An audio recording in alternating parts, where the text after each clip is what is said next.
Hi friends, எல்லாருக்கும் வணக்கம். இன்னைக்கு என்னோட பிளாக ஒரு சேலஞ்சோட ஆரம்பிக்கலாம்னு இருக்கேன். என்ன சேலஞ்சுன்னு நினைக்கிறீங்களா? கேக்குறீங்களா? ஸோ நெக்ஸ்ட் 4 to 5 மினிட்ஸ் நான் பேசுறத நீங்க டைவர்ட் ஆகாம நீங்க கேட்கணும். இதுதான் உங்களுக்கான சேலஞ்ச். ரெடியா இருக்கீங்களா? ஆரம்பிக்கலாமா? ஏன்னா அவன் எதுக்காக இது பேசுறான்னு சொல்லி யோசிக்கிறீங்களா? இன்னைக்கு நம்மளோட டாபிக்கே லிசனிங். ஓகேங்களா? ஸோ நம்ம எப்படி லிசன் பண்றோம், எப்படி காது கொடுத்து கேட்கிறோன்றத பொறுத்து தான் இன்னைக்கு நம்மளோட பிளாக் இருக்க போகுது. ஓகேங்களா? ஸோ நமக்கு ஸ்கூல்ல எல்லாம் பாத்தீங்கன்னா ரீடிங், ரைட்டிங், ஸ்பீக்கிங் சொல்லி கொடுத்துருக்கோம். பட் லிசனிங்ன்றது யாரும் சொல்லி கொடுத்துருக்க மாட்டாங்க. ஸோ எப்படி லிசன் பண்ணணும், ஏன் லிசன் பண்ணணுன்றதே ஒரு தாட் ப்ராசஸே நமக்கு இல்லாம தான் நம்மள மீன்ஸ் வந்திருக்கோம் நான். ஓகேங்களா? ஏன்னா ஏதாவது ஒரு விஷயத்த பேசுறதுக்கு முன்னாடி நம்ம மைண்ட் ஆட்டோமேட்டிக் ஆட்டோ ட்ரிகர் ஆகும். என்ன எப்படி ஆட்டோ ட்ரிகர் ஆகும்னா அதோட என்ன பேசுறாங்களோ அது ரிலேட்டட் இன்ஃபர்மேஷன் ஆட்டோ ட்ரிகர் ஆகி ஆட்டோமேட்டிக் நம்ம மைண்ட் வந்து ஒரு அசம்ஷன்ஸ்க்கு ஆட்டோமேட்டிக்கா வந்துடும். வந்ததுக்கு அப்புறமா அவங்க என்ன சொல்றாங்கன்றதே கேட்கறதுக்கு முன்னாடி நம்ம பேச ஆரம்பிச்சிருவோம். நல்லா நோட்டீஸ் பண்ணிருக்கீங்களா? கண்டிப்பா 100 out of 100 people இந்த மிஸ்டேக்க பண்ணியிருப்பாங்க. சோ என்ன பேச வராங்கன்றத நம்ம வந்து காது கொடுத்து கேட்க மாட்டோம். ஓகேங்களா? சோ இத கான்வர்சேஷன்ஸ் ரொம்ப நடக்கும். நம்ம ஃப்ரெண்ட்ஸ் கூட நம்ம பண்ற கான்வர்சேஷன்ஸ் ஆகட்டும், நம்ம வீட்ல நம்ம அப்பா அம்மா கிட்ட பண்ற கான்வர்சேஷன்ஸ் ஆகட்டும், ரொம்பவே நடக்கும். நல்லா யோசிச்சு பார்த்திருக்கீங்களா? ஆ வீட்ல அப்பா அம்மா ஏதாவது நம்ம கிட்ட பேசும்போது நம்ம வந்து எதிர்த்து பேசுவோம். ஏன்னா அவங்க என்ன சொல்ல வராங்களோ நம்ம கேட்கறதுக்கான தன்மை நமக்கு இல்லாமயே இருக்கும். ஏன்னா நம்ம சொல்றதா கரெக்ட்ன்னு நம்ம ப்ரூவ் பண்ண பேச ஆரம்பிப்போம்.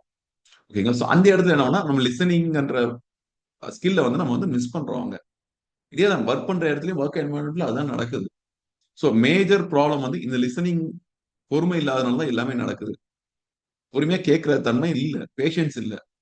சோ இப்ப நம்ம பாஸ் ஏதாவது வேலை சொல்றாருன்னா, நம்ம அதுக்கு காது குடுத்து கேட்டு நம்ம லிசன் ஃபோக்கஸ்டா இருந்தா மட்டும் தான் ஃபுல்லா அவர் இங்க என்ன சொல்ல வராங்களோ கேட்க முடியும். கரெக்ட்டுங்களா?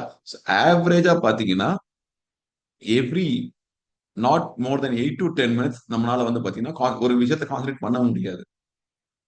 கரெக்ட்டுங்களா? சோ அப்படி இருக்கும்போது we should a focus our self to listen. எப்படி ஃபோக்கஸ் பண்ண முடியும்? Just have an open mind. ஓகேங்களா? நம்ம நேரோவா அவங்க என்ன சொல்ல வராங்கன்னு நம்ம மைண்ட்ல அசம்ப்ஷன்ஸ்ல அவங்க பேசும்போது நம்ம மைண்ட்ல எப்படி ஃபிக்ஸ் ஆயிடும்னா, இவங்கள பார்த்தா நமக்கு தெரியுமே, இவங்க என்ன பேசிற போறாங்க, நமக்கு தெரியாது இவங்க ஏதாவது பேசிற போறாங்கன்ற மைண்ட் தாட் நமக்கு ஆட்டோமேட்டிக்கா ட்ரிகர் ஆக ஆரம்பிச்சிடும். சோ ட்ரிகர் ஆக ஆரம்பிச்சுன்னா நம்ம மைண்ட் வந்து நேரோ ஆயிடும், ஃபுல்லாவே கேட்க முடியாது. சோ எந்த ஒரு விஷயமா இருந்தாலும், எந்த ஒரு கான்வர்சேஷன் ஆரம்பிக்கிறப்பயும் நீங்க ப்ராடா உங்க மைண்ட வச்சுக்கங்க. Start it fresh. Don't have don't declutter your self with the past memories. So அதெல்லாம் எதுவுமே இல்லாம நீங்க காது கொடுத்து கேளுங்க. கேட்டீங்கன்னா தான் உங்களுக்கு அதோட எசன்ஸ் ஃபுல்லாமே உங்களுக்கு தெரிய வரும். நீங்களும் கிளியரா புரிஞ்சுக்குவீங்க. கிளியரா எக்ஸிக்யூட் பண்ண முடியும். ஸோ ப்ரொஃபஷனல் லைஃப்ல இது ரொம்ப ரொம்ப முக்கியம் லிசனிங்ன்றது.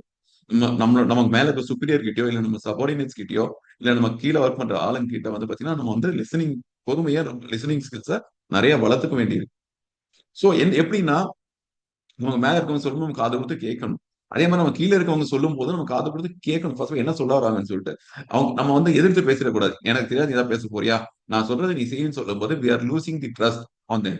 We are directing them as a boss. இந்த பாஸிசம்க்கு இடமே இல்ல. ஓகேங்களா? We have to work mutually. அப்பதான் அந்த ரிலேஷன்ஷிப்ஸ் ஸ்ட்ராங்கா இருக்கும். ஓகேங்களா?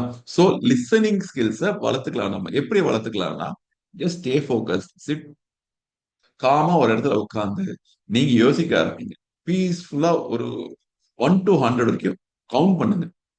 ஏதாவது ரொம்ப ஸ்ட்ரெஸ்டா இருக்கீங்க, ஏதாவது கான்வர்சேஷன் ஆரம்பிக்கிறதுக்கு முன்னாடி take deep breadth for at least 21 times.